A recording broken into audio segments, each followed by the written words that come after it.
Irmãos, durante esse mês de novembro, nós vamos tratar sobre o amor de Deus por nós. E a perspectiva, pelo menos assim, o que nos levou a isso, basicamente foi, ao longo desses últimos meses, nos defrontarmos constantemente com a falta dessa percepção, à medida que a gente dava gabinete ou aconselhamento ou conversas com os irmãos, com os crentes, com pessoas daqui da igreja e elas terminavam por revelar o seguinte: eu sei que Deus me ama, mas eu não me sinto amado. Eu não consigo confiar nesse amor.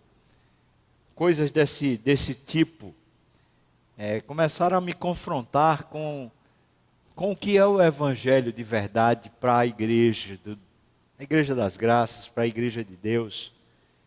Se a gente não conseguir se sentir amado, será que é porque Deus está deixando de revelar o seu amor, Deus está freando, está impedindo que a gente receba o seu amor? Ou será que o problema é da nossa recepção? Será que a gente está, de alguma maneira, freando, impedindo esse sentimento, essa sensação de amor de Deus por nós? E por que isso é importante? Porque a Bíblia fala que a força motriz da espiritualidade, a força motriz da nossa vida com Deus e também das melhores motivações para agirmos na terra, lá na vida profissional, na familiar, na igreja, em qualquer área da vida, é o amor. Paulo fala que o amor de Cristo nos constrange ao ministério, nos constrange ao serviço, nos constrange a amar ao próximo. Não temos em nós mesmos uma capacidade real. Temos às vezes uma capacidade prática, mas não uma capacidade real de amar ao outro. Uma das coisas piores que fazemos é quando nós entregamos ao outro o nosso amor imediato, ou seja, o amor que a gente entrega vindo de nós e não o amor que vem de Deus. Nossa relação com Deus precisa de um mediador, e o mediador é Cristo. Nós só conseguimos nos relacionar com Deus por meio de Cristo, é o mediador da aliança. E a gente descobre na Bíblia, especialmente na primeira carta de João, que as nossas relações interpessoais, elas precisam ser também mediadas, não imediatas. Ou seja, eu não posso me relacionar com minha esposa dando-lhe o meu amor. Eu preciso me sentir amado por Deus para dar desse amor que vem de Deus para ela. Essa relação mediada e não imediata. Uma relação que precisa de um amor puro, um amor verdadeiro. De fato, quando a gente lê 1 Coríntios 13, como lemos no começo desse culto, a descrição, os elementos do amor, eles parecem para nós muito mais um desafio e às vezes parece revelar a nossa impropriedade, a nossa incapacidade, do que dizer para nós o que de fato é a nossa vida. E se eu dissesse para você que 1 Coríntios 13 está descrevendo, não você, mas descrevendo Deus. E se eu dissesse para você que 1 Coríntios 13, quando fala do amor, está dizendo para nós que a vida de Deus que Ele fez vir a nós, através de Cristo, é o próprio Deus agindo por nosso meio, por nosso intermédio.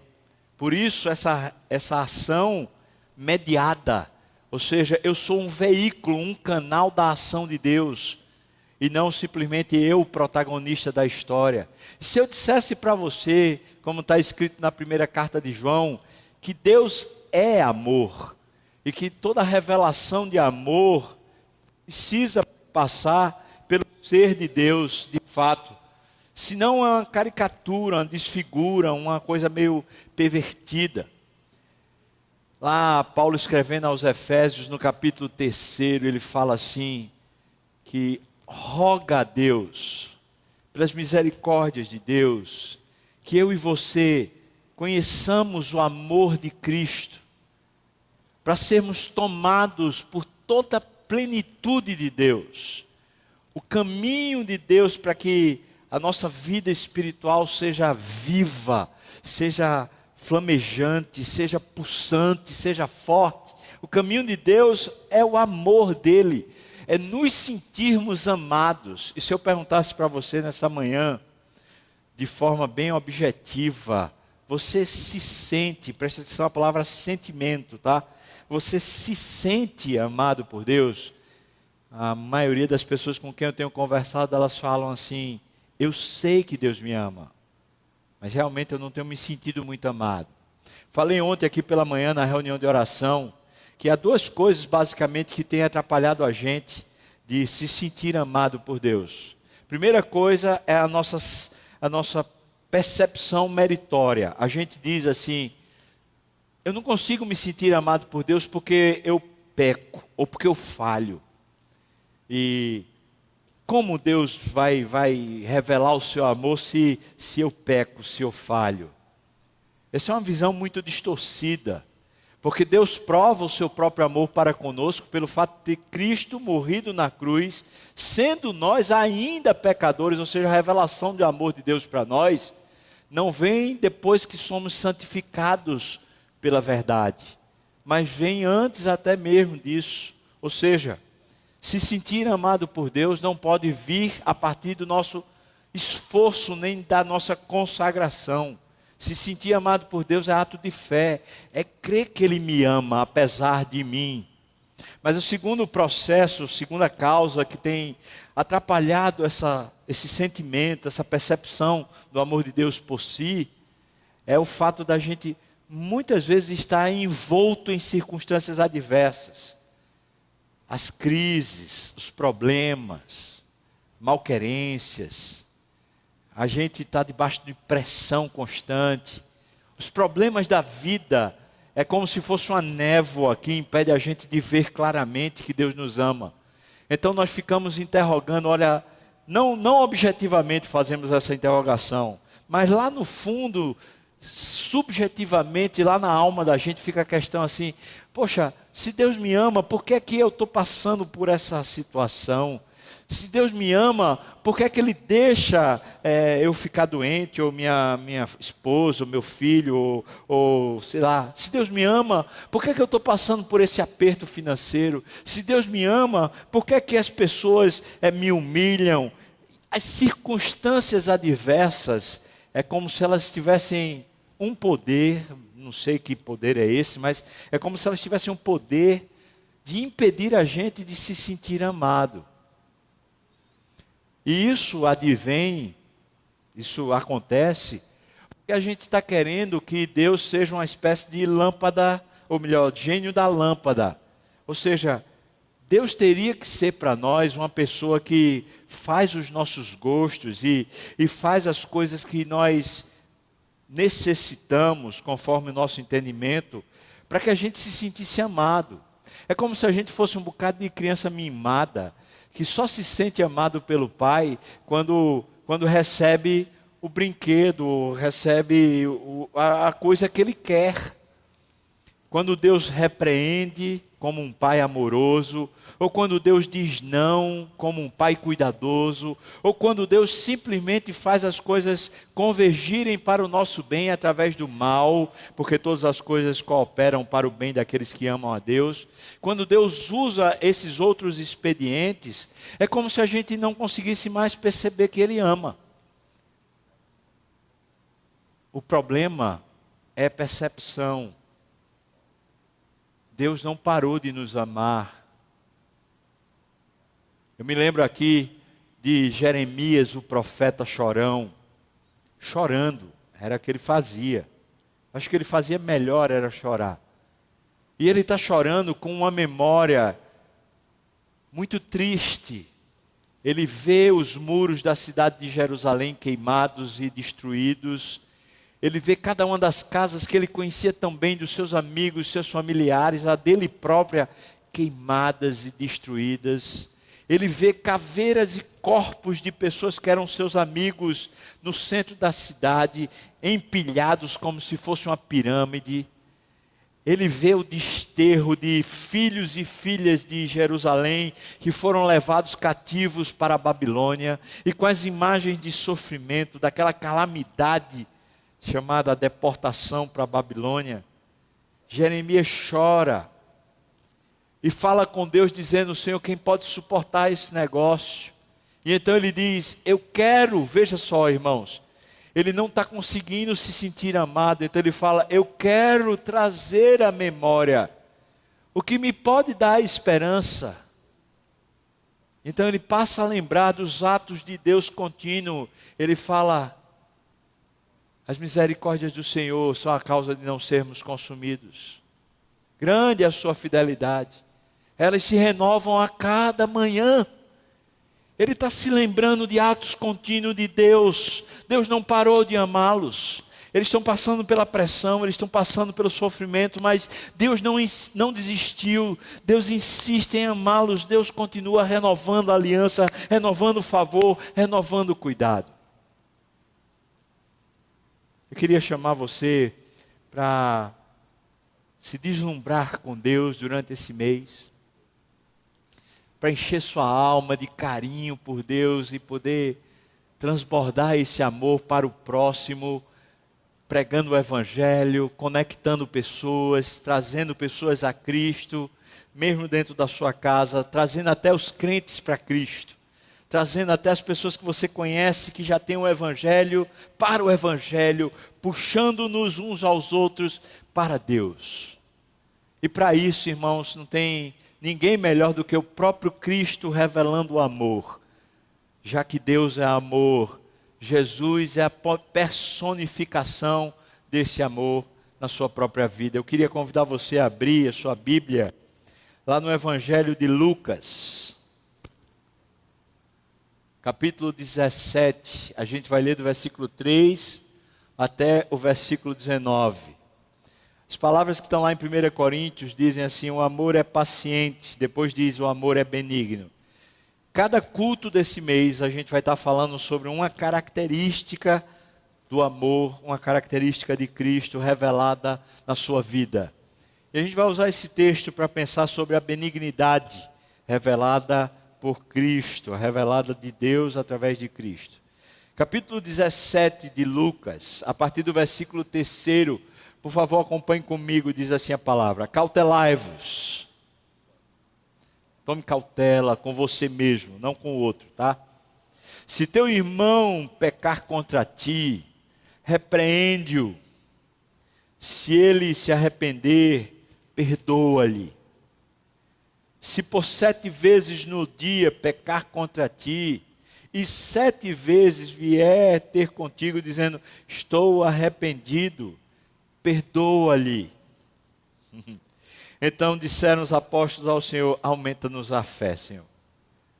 Respondeu-lhe o Senhor: se tiverdes fé como um grão de mostarda, direis a esta amoreira: arranca-te e transplanta-te no mar, e ela vos obedecerá. Qual de vós, tendo um servo ocupado na lavoura, ou em guardar o gado, lhe dirá quando ele voltar do campo: vem já e põe-te à mesa? E que antes não lhe diga: preparas-me a ceia, cinge-te e serve-me, enquanto eu como e bebo, depois tu comerás e beberás. Porventura terá esse senhor de agradecer ao servo, porque este fez o que lhe havia ordenado? Assim também vós, depois de haver desfeito quanto vos foi ordenado, dizei. Devemos dizer, por isso que ele fala dizei, imperativo: somos servos inúteis, porque fizemos apenas o que devíamos fazer. Versículo 11: de caminho para Jerusalém, Passava Jesus pelo meio de Samaria e da Galiléia, por aquelas regiões, vilarejos. Ao entrar numa aldeia, saíram-lhe ao encontro 10 leprosos, que ficaram de longe e lhe gritavam, dizendo: Jesus, mestre, compadece de nós. Ao vê-los, disse-lhe Jesus: Ide e mostrai-vos aos sacerdotes. Aconteceu que, indo eles, foram purificados. Um dos 10, vendo que fora curado, voltou, dando glória a Deus em alta voz, e prostrou-se com o rosto em terra aos pés de Jesus, agradecendo-lhe. Este que voltou era samaritano. Então Jesus perguntou: não eram 10 os que foram curados? Onde estão os 9? Não houve porventura quem voltasse para dar glória a Deus, senão este estrangeiro? E disse-lhe: levanta-te e vai, a tua fé te salvou. Até aqui, irmãos, vamos orar. Senhor, eu queria tanto poder ser usado por Ti aqui. E quando eu olho para Ti, eu vejo, Senhor, quanta coisa o Senhor pode revelar, e eu sei quanto eu posso impedir isso, por ser um vaso de barro. Pai, faz bom uso de mim, conforme o Senhor queira. Revela o texto para nós. E agora eu te peço também pelos meus irmãos, porque também são barro e precisam muito da intervenção do Teu Espírito para que a Tua palavra fique clara nos seus corações. Encha aqui esse lugar com o Teu Espírito, Senhor. Sopra sobre as mentes e corações para que se sintam afagados pelo Senhor, protegidos e amados. Isso, Senhor, eu te peço, no nome santo de Jesus. Amém e amém. Veja, a palavra que a gente está vendo hoje sobre o amor é benigno. O amor é benigno. A palavra é essa aí no original. Christos significa bom, gentil, benevolente, benigno, ativamente benéfico, apesar da ingratidão. Kresteomai significa ser gentil. É interessante porque a palavra é essa segunda. Essa palavra segunda, ela está na voz média passiva. Significa que você não é o agente imediato, mas você é, de alguma maneira, o agente que recebeu e por isso está dando. Significa ser gentil, bom, benévolo, mesmo que seja, mesmo numa situação onde haja ingratidão contra você. É muito legal como as palavras, elas ganham vida quando a gente passa a enxergá-las à luz das Escrituras. É como elas ganham, porque não é ser bom para o desconhecido a ideia de benignidade. É ser bom para aquele que não merece essa ideia da benignidade. Mas não merece, não é simplesmente porque a pessoa é, sei lá, uma traíra, uma pessoa complicada. É porque é uma pessoa ingrata. É uma pessoa que não vai revelar a você a apreciação pela sua bondade. Essa benignidade, ela é esse tipo de ação do amor que insiste em ser bondoso, que não muda apesar da impropriedade do outro. Eu queria que você pensasse na seguinte perspectiva: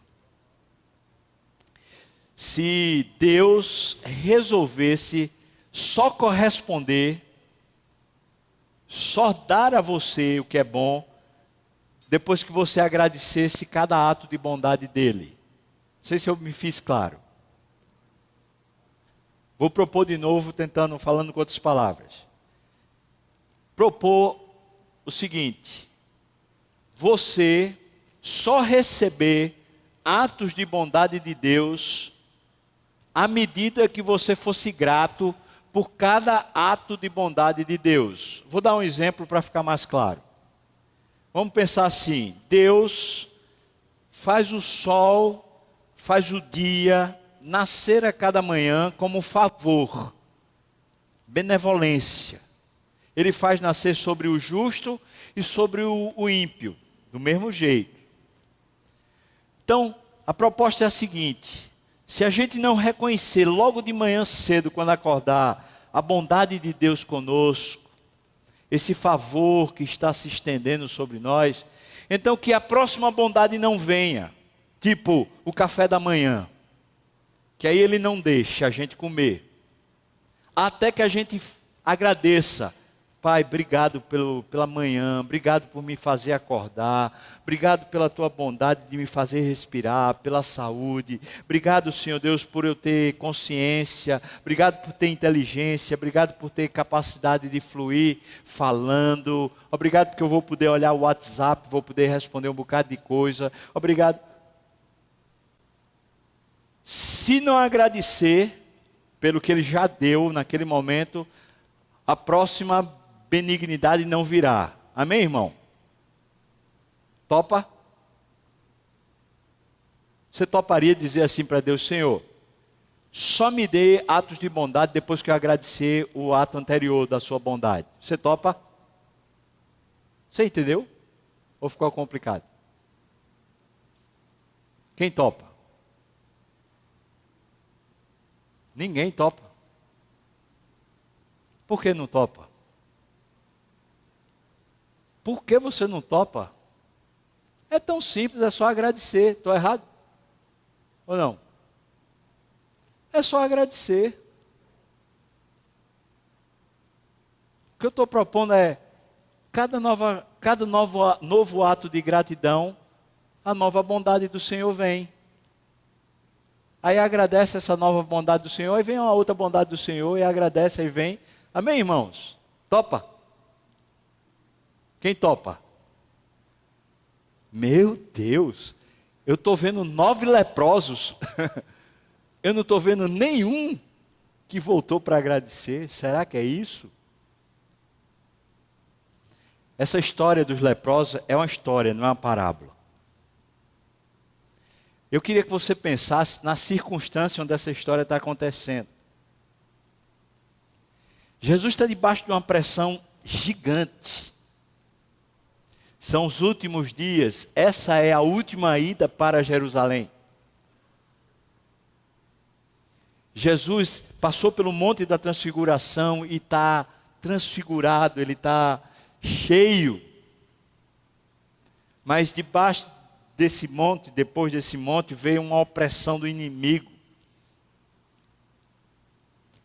Ele está debaixo da sentença divina de que ele vai morrer pelo nosso pecado.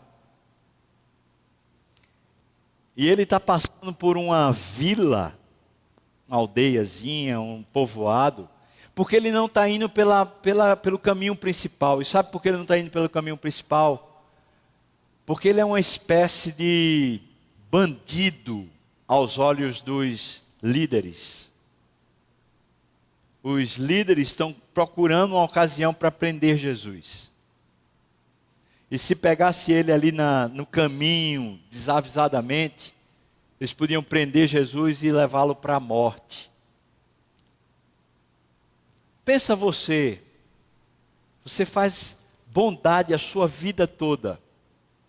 Nos últimos 3 anos você curou milhares de pessoas, ajeitou a vida de milhares de pessoas, falou coisas boas para as pessoas, corrigiu, deu a mão, fortaleceu, amparou, deu vista aos cegos, fez os aleijados andarem. Você só fez o bem, mas agora no final desses 3 anos, você está sendo visto socialmente como se você fosse um bandido. E você está indo para Jerusalém para morrer, mas você está indo por caminhos que não são os normais, os usuais, porque você sabe que se você for por lá, você vai ser preso. Irmão, essa é a situação. E de repente, vem ao encontro de Jesus 10 leprosos. Já falei aqui, mas vale a pena falar, porque sempre temos outro público. Já falei aqui em outras ocasiões que a lepra bíblica na perspectiva bíblica, não é só a hanseníase, ou seja, não é só a enfermidade na pele. A lepra bíblica, ela denota a impureza no sentido de alguém que não está apto a se relacionar com Deus. A lepra é como se fosse uma sentença divina dizendo assim: é pecador e merece morrer. Era assim que se via o leproso naqueles dias. E o que é que acontece? Vem 10. Jesus já tendo passado por tudo isso e vivendo debaixo dessa pressão agora. Vem 10 que tem na sua carne, que tem na sua história, uma sentença divina dizendo assim: são indignos, são pessoas impuras, são pecadores. E por isso estão com lepra. Eles vêm atrás gritando porque eles não podem chegar perto. Essa era a lei deles. Era a lei bíblica. Ninguém poderia tocar num leproso. Se tocasse num leproso, não era só o perigo de se tornar leproso, é que se você tocasse no leproso, você ficava impuro. Não se podia ter contato com leproso. Vem 10 leprosos anunciando isso, que é o quadro maior. Essa indignidade humana, essa falta de reconhecimento da bondade de Deus. Porque Jesus já tinha feito coisa boa demais, já era para ser amado pelos homens, já era para ser apreciado por todos. No entanto, ele está vivendo debaixo de pressão, porque as pessoas não reconhecem o amor dele. E agora aqueles 10 leprosos estão servindo de analogia para representar todos nós. E eles estão pedindo a Deus o favor que eles não merecem porque eles são impuros. Eles estão dizendo: Deus, Cristo, Jesus, seja lá quem for, você que é poderoso, faça-me o favor de ter uma nova vida, de ter uma nova oportunidade, de ter uma restauração nos meus relacionamentos sociais, na minha competência profissional, de ter um restabelecimento da minha vida familiar, de eu poder voltar a adorar a Deus na igreja. Senhor, me restaura porque eu estou destruído.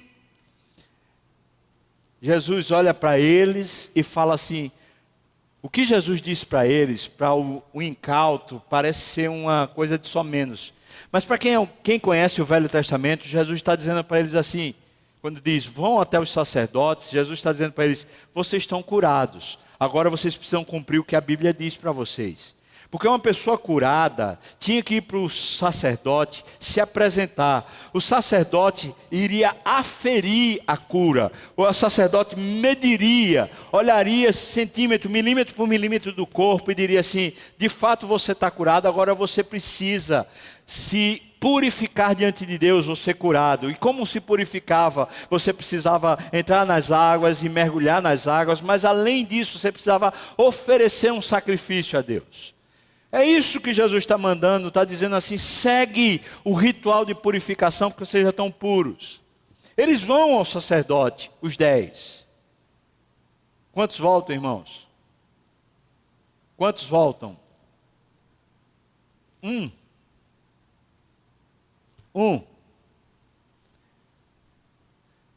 Quantos voltam?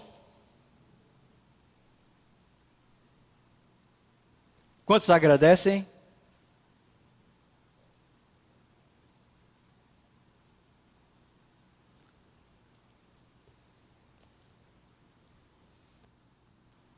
Talvez seja isso que a história está mostrando para a gente. Cada 10 bondades de Deus, talvez a gente consiga agradecer uma.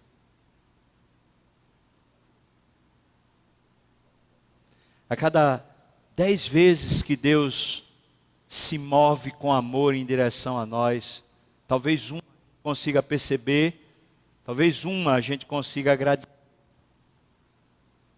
Mas sabe o que Deus faz? Deus fará novas 10. E depois outras 10. E depois outras 10. Sem desistir. Sem esmorecer. Ele continuará fazendo.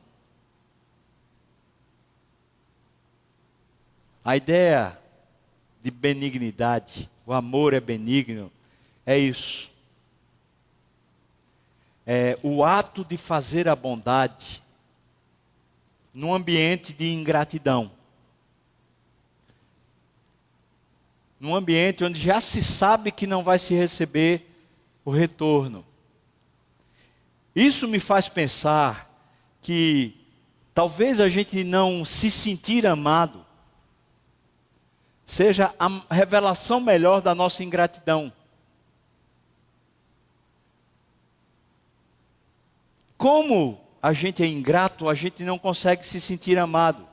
Mas gratidão, ela tem uma nuance, na perspectiva teológica, ela tem uma nuance diferenciada, porque a gratidão põe a gente numa posição menor, põe a gente numa posição de devedor, ou de reconhecer que o outro é maior. A gratidão está diretamente ligada à devoção, na perspectiva bíblica. A gratidão está diretamente ligada ao entendimento do outro como sendo melhor do que eu. É por isso que quando esse samaritano ex-leproso volta, ele não agradece dizendo: Jesus, muito obrigado. Veja a gratidão como é que é expressa. Ele fica de joelhos e prostra-se diante de Jesus.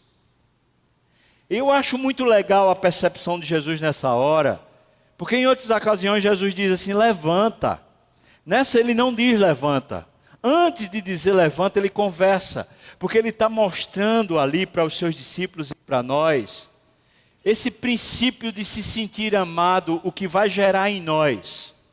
Se nós nos sentirmos amados, nós nos entregaremos a Deus, nós nos devotaremos a Deus, nós nos humilharemos diante de Deus de livre e espontânea vontade, como aquele homem está fazendo. Mas a pergunta de Jesus para aquele leproso não diz respeito a ele, mas diz respeito a nós. Ele fala: onde estão os outros 9? Não foram todos curados? Agora, irmão, pensa se Jesus tivesse de alguma maneira chateado, entristecido e falasse assim: só quem vai ficar curado é você, os outros 9 agora vão ter lepra de novo. Não, ele não está tratando disso, não há um revanchismo, nem nenhum sentimento de demérito no coração de Jesus. Ele está trazendo a lição à tona para que a gente entenda e a gente se aperceba do quanto Deus tem nos dado e o quanto nós somos amados por Deus. Então ele diz: cadê?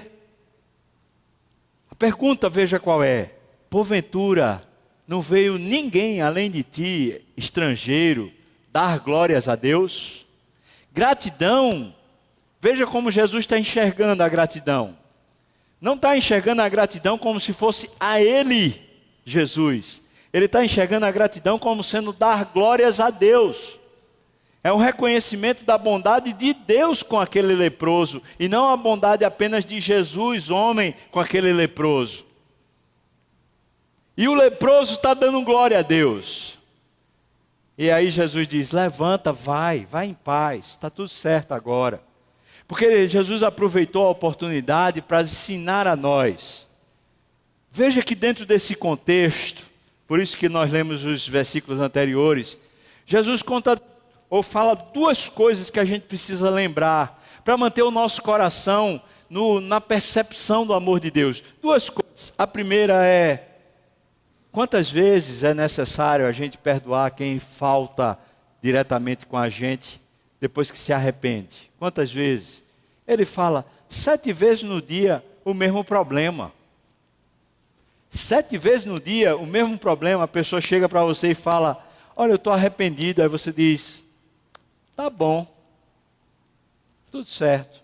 Ou seja, que benignidade é essa? Que bondade é essa? De onde vem essa bondade? Do meu coração não vai ver essa bondade nunca. Por isso os discípulos chegam e dizem assim: mestre, aumenta-nos a fé. Eu não tenho esse negócio não. Para mim, errou uma vez, eu tento perdoar. Errou 2 vezes, já vai no pipoco. Eu não vou ter esse negócio não, Senhor. Aumenta-nos a fé. Aí Jesus aproveita esse ensino, já que eles estão dizendo aumenta-nos a fé, e ele conta outra história. E ele fala assim: um serviçal, um escravo, foi lá no campo, ajeitou a plantação, depois ajeitou o gado. De noite ele está voltando para a casa do seu senhor, não é a casa dele não, é a casa do senhor dele. E quando ele chega lá na casa do Senhor, qual é a expectativa desse servo? Presta atenção, irmão, Jesus está lidando com a história, ele está lidando com as nossas expectativas no coração. Esse servo que estava trabalhando tanto, qual deveria ser a expectativa dele quando ele voltasse para a casa do seu Senhor? Ele diz: por acaso esse servo espera chegar na casa do seu senhor e dizer assim, o senhor chegar e dizer para ele assim: senta-te aqui, eu vou preparar o jantar para você, eu lhe sirvo, você come, você vai ficar farto.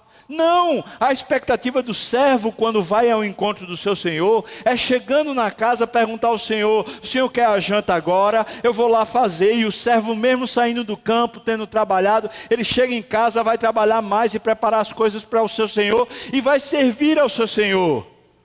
E então ele diz: a consciência de um servo verdadeiro é que no final ele sempre será contado como inútil. Por que um inútil? Porque ele sempre tem mais coisas para fazer do que aquilo que ele é capaz de fazer. Está comigo ainda, irmão? Sim?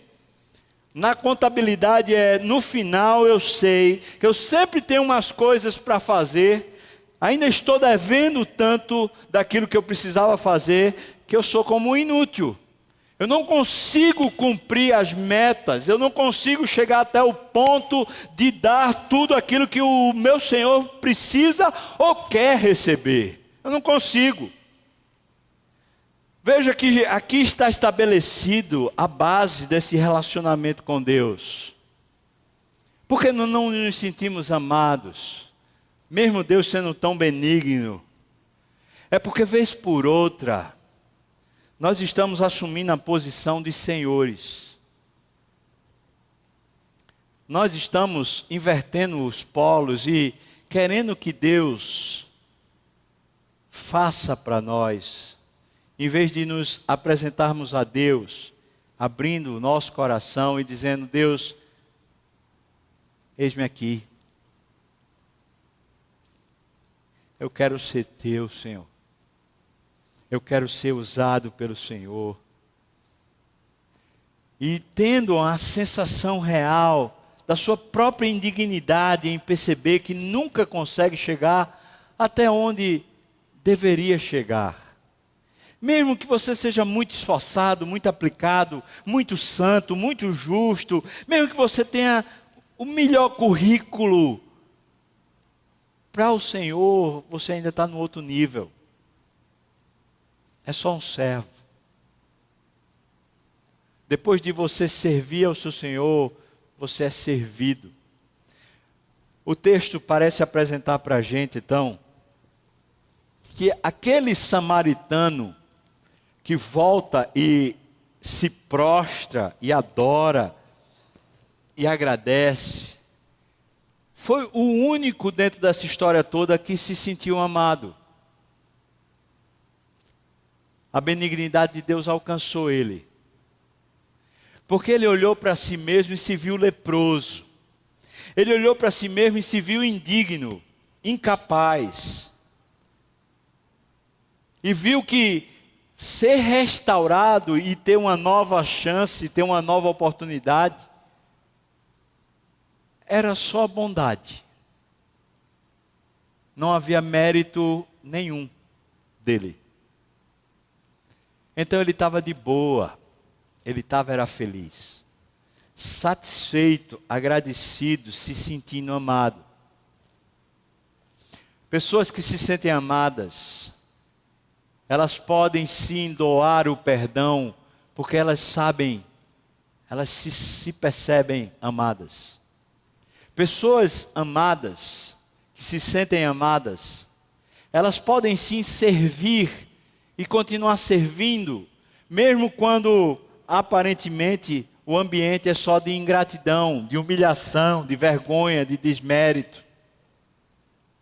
Porque fomos chamados por Deus, irmãos, para viver na presença dEle.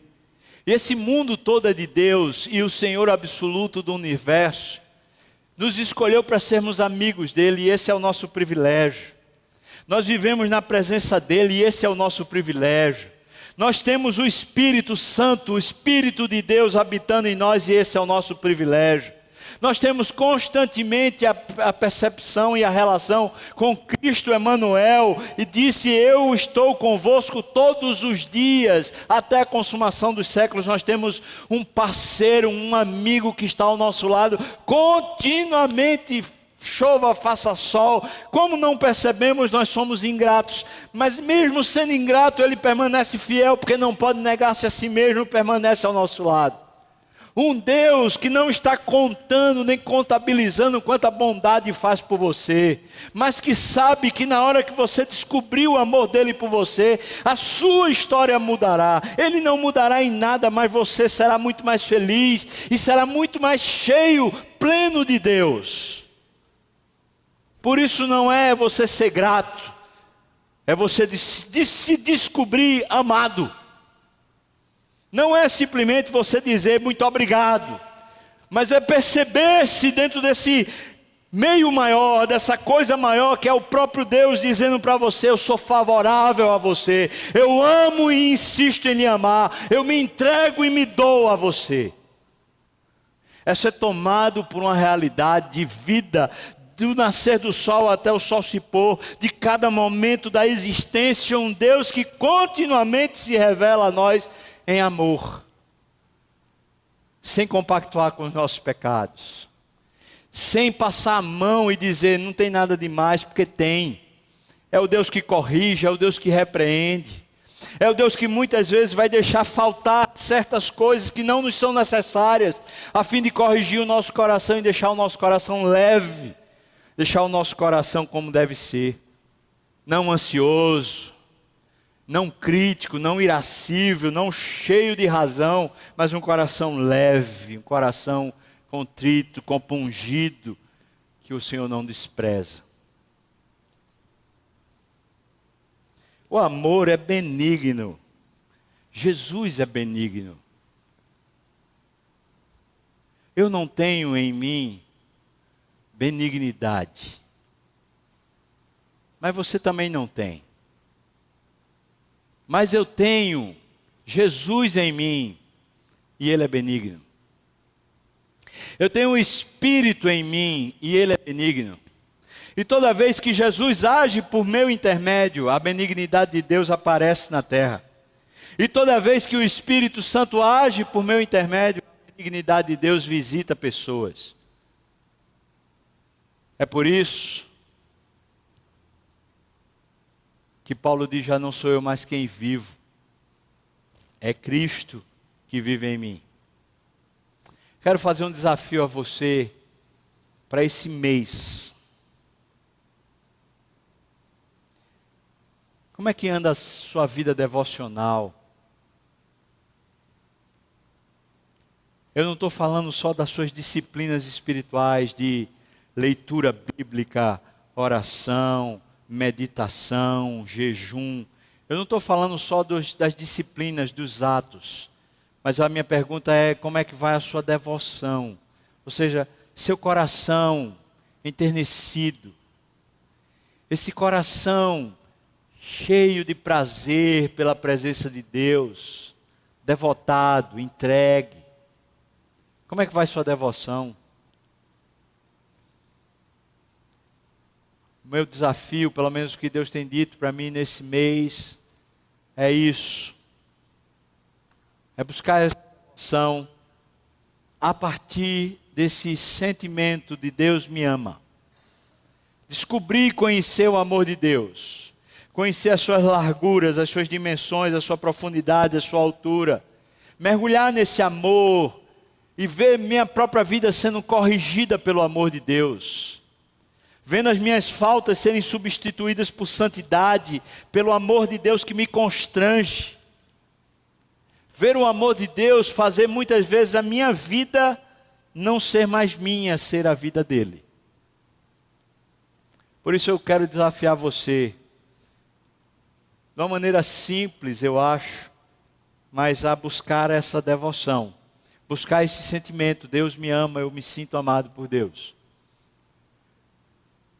Basicamente, você fazer todo dia pela manhã, na hora que acordar, antes de pegar o WhatsApp, antes de pegar qualquer rede social, antes de você sair para qualquer outra coisa, você pegar a Bíblia e ler um dos evangelhos. Se quiser uma sugestão, Evangelho de João. Mas pode ser outro. E enquanto você lê, abre os seus olhos para ver Jesus, o amor. O amor revelado. Não apenas quando ele está na cruz, mas na vida. Os seus relacionamentos. A simplicidade com que ele diz o não. A simplicidade com que ele diz o sim. Olhando para Jesus, a gente ter de novo o nosso coração encharcado da beleza de Deus. Meu desafio é, durante esse mês pelo menos, cada manhã, ler os evangelhos, orar, buscando a Deus, antes de sair para qualquer coisa da vida. E depois passar o dia, na medida do que o dia for passando, lembrando, meditando, trazendo à memória o que Deus se revelou para mim naquele dia.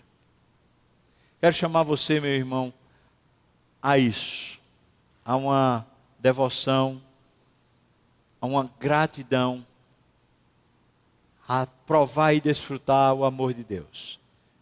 Vamos orar. Queria convidar o pessoal do louvor para vir para cá. E se você topa o desafio, passar um mês nessa jornada assim, buscando ao Senhor dessa maneira, eu queria convidar você a ficar de pé e a gente vai ter então, orar a Deus pedindo sua misericórdia para que o Senhor mesmo nos supra nesse caminho. Se for o seu caso, você está dizendo eu quero, eu vou fazer isso durante esse mês, eu queria convidar você a ficar de pé para a gente orar então. Senhor Deus, ajuda-nos a abrirmos os olhos, Senhor, a olharmos de novo para Ti. A Tua palavra fala, contemplai-o, e os vossos olhos serão iluminados. Contemplai-o, e jamais vocês sofrerão vexame. Ah, Pai, nos ajuda a Te ver de novo, a encher o nosso coração de novo com a Tua presença, com o Teu amor, Senhor, sendo percebido nas muitas facetas, enchendo a nossa alma, corrigindo os rumos da nossa alma, corrigindo os nossos pecados, disciplinando a nossa vida para o que é certo, para o que é bom.